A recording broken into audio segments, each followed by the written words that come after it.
നമസ്കാരം. Raf talk ഫുട്ബോളിലേക്ക് ഏവർക്കും സ്വാഗതം.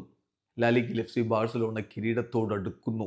ഇന്നലെ നടന്ന മത്സരം അവർ 2-1 റയൽ വലഡോയിഡിനെ പരാജയപ്പെടുത്തി. വലഡോയിഡ് 20ാം സ്ഥാനത്ത് നിൽക്കുന്ന ടീമാണ്. പക്ഷേ ആ ടീം തുടക്കത്തിൽ ബാഴ്സയുടെ വലയിലേക്ക് പന്തെത്തിച്ചൊന്ന് ഞെട്ടിച്ചു. സാഞ്ചസ് ആണ് ഗോൾ നേടിയത്. എന്നാൽ രണ്ടാം പകുതിയിൽ റാഫീഞ്ഞയും ലോപ്പസും ഗോളടിച്ചതോടുകൂടി വിജയിച്ച് കയറുകയാണ് FC ബാഴ്സലോണ.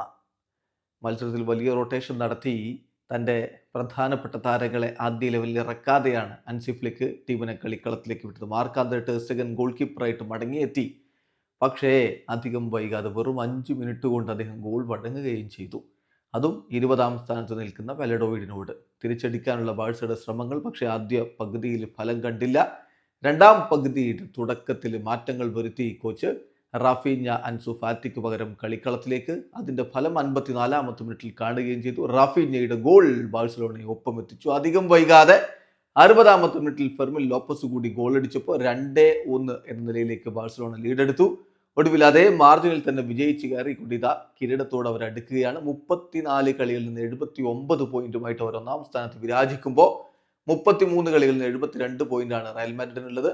ഇന്ന് റയൽ സെൽറ്റ വിഗോയുമായിട്ട് കളിക്കുന്നു. വീഡിയോ അവസാനിക്കുന്ന ഫുട്ബോൾ ലോകത്തെ കൂടുതൽ വിശേഷങ്ങളുമായി റാഫ് ടോക്സ് വീണ്ടും എത്താം.